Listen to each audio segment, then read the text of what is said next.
Cette semaine, au programme de l'Alsace innovante et créative, coup d'envoi du mois de l'Europe en Alsace, zoom sur l'emploi transfrontalier et portrait de Cédric Bail, quadruple champion du monde de VTT d'orientation.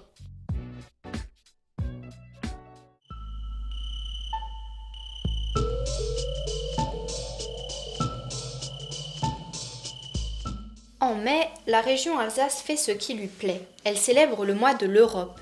Le mois de l'Europe, qu'est-ce que c'est ? Créé à l'initiative de Philippe Richert, il est destiné à améliorer l'image et la connaissance de l'Europe en Alsace.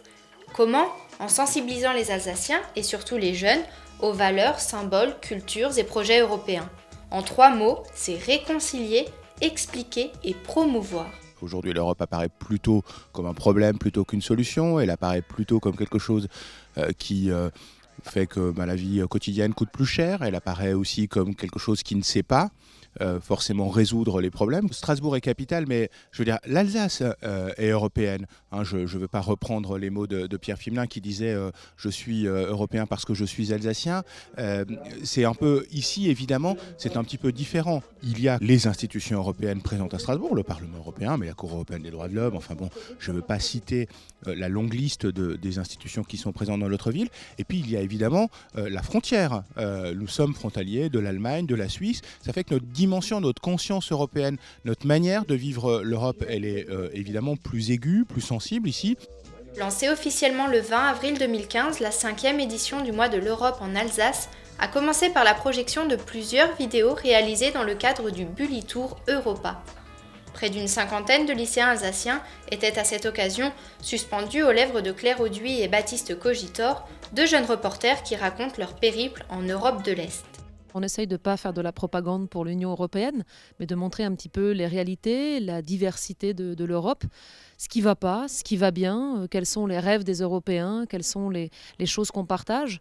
À travers un atelier comme ce matin, l'idée c'est d'ouvrir le débat aussi avec les jeunes, de parler, quand on dit parler des minorités, ça veut dire aussi parler de la communauté rome par exemple.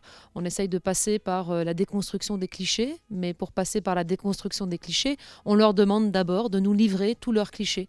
Et ça permet un peu de libérer tout ça. On fait un espèce de grand amas d'horreur. Et puis après, on essaye de montrer que les stéréotypes et les idées reçues, il faut absolument les combattre et les déconstruire. Sinon, on n'arrivera pas à bien vivre ensemble. Et nos reportages sont un point d'appui pour illustrer un petit peu tout ça. Le mois de l'Europe en Alsace, c'est près de 200 événements culturels, expositions, conférences et concours. La thématique de cette année ? L'Europe à côté de chez vous. Rendez-vous sur le site de la région Alsace pour l'agenda des événements et sur Alsace 20 pour découvrir les temps forts du mois de l'Europe.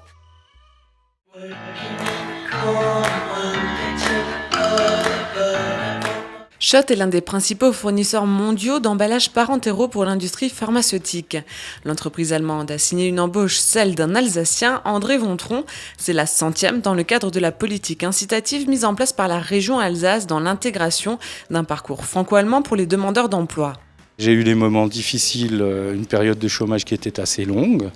On parle d'1 an et demi. Après différentes candidatures, aussi bien spontanées que répondues aux annonces, je me suis entendu dire que j'étais trop vieux déjà. Donc ça m'a un petit peu choqué, je dirais, par rapport à mes compétences. Et du coup, j'ai eu connaissance de cette formation franco-allemande-là. Puis là, j'ai rien entendu. On ne m'a pas dit que j'étais trop vieux ou quoi que ce soit. Donc j'ai répondu aux critères, je pense, de sélection. Martine Fuchs n'a pas hésité à proposer ce CDI. La main-d'œuvre alsacienne a de nombreux points forts selon le directeur. Au sein de chez Schott, 23% de ses employés sont d'ailleurs des Alsaciens, 16% de femmes, 7% d'hommes.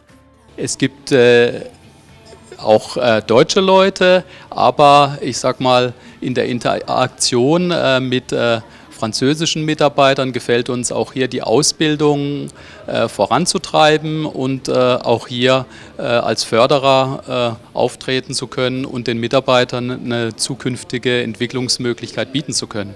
Face au taux de chômage plus élevé en Alsace que dans le bas de Württemberg, la région Alsace a mis en place plusieurs dispositifs. Le premier, qui est le plus connu, c'est l'apprentissage transfrontalier qui a été mis en place, où il y a aujourd'hui environ 200 jeunes qui ont pu utiliser ce dispositif. Ensuite, il y a la formation des demandeurs d'emploi pour environ 300 personnes, qui est le dispositif que nous présentons aujourd'hui et qui a été mis en place avec l'entreprise Schott. Et il y a enfin du sur-mesure, c'est-à-dire que si nous connaissons des emplois en Allemagne et des entreprises qui embauchent, nous pouvons faire des formations sur mesure. Depuis le lancement de ces dispositifs de formation franco-allemande, 1000 personnes ont été intégrées dans le monde du travail en Allemagne.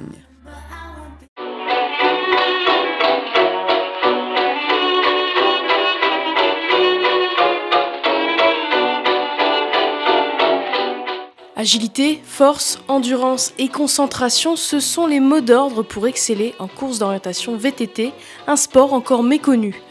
Il y a 7 ans, Cédric découvre cette discipline et enchaîne depuis les victoires. Quadruple champion du monde junior, vainqueur de la Coupe de France et Coupe d'Europe en 2013, aujourd'hui le jeune talent alsacien jongle entre vie professionnelle et vie sportive.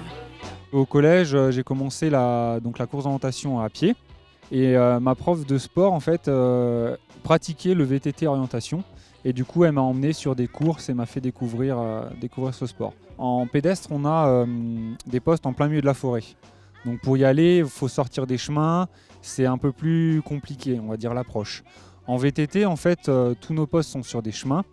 Donc en fait, nous, ce qu'on va avoir à faire, en fait, c'est un choix d'itinéraire suivant le dénivelé, le relief, suivant la cyclabilité des chemins. Donc en fait, c'est une orientation complètement différente. En vélo, on a un peu plus une sensation de vitesse et puis c'est un peu entre guillemets un sport mécanique, donc c'est un peu plus contraignant, mais voilà, c'est un peu peut-être la vitesse et l'adrénaline. On a plus d'adrénaline en VTT qu'en courant en forêt, quoi.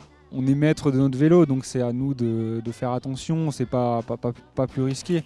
Pour prendre des exemples en course d'orientation pédestre, quand on est amené à courir en pleine forêt, c'est tout aussi dangereux de se faire une cheville sur un rocher ou sur une branche, donc c'est pas plus risqué.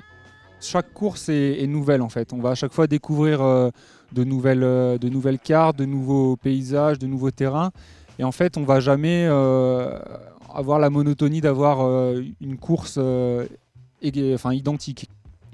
Moi, ça me fait voyager à travers l'Europe, ça me fait découvrir des pays. Donc c'est vraiment ce qui me donne envie de continuer en fait. C'est de voyager et de faire des courses dans des très beaux lieux, voilà. Et ça nous fait un peu visiter d'une autre manière les pays. On apprend tous les jours. C'est un sport où ça demande du temps en fait, parce que faut de l'expérience en fait pour réussir en orientation. Donc c'est un sport, même au bout de 5 ans de pratique, on apprend toujours des choses. Il faut réussir à penser à la course, faut pas penser aux adversaires, faut pas penser au temps qu'on peut perdre si on en perd. Faut vraiment, en fait, c'est un travail psychologique, parce qu'on on a des séances de psy en fait pour ça, qui nous aident à rester concentré et à rester le maître de soi-même.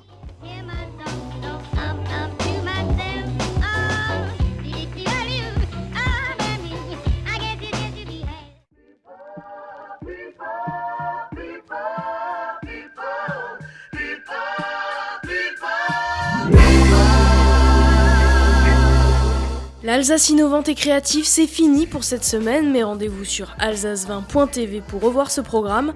La semaine prochaine, nous nous rendrons au lycée Schweitzer qui achève sa restructuration et portrait de Julien Lafarge.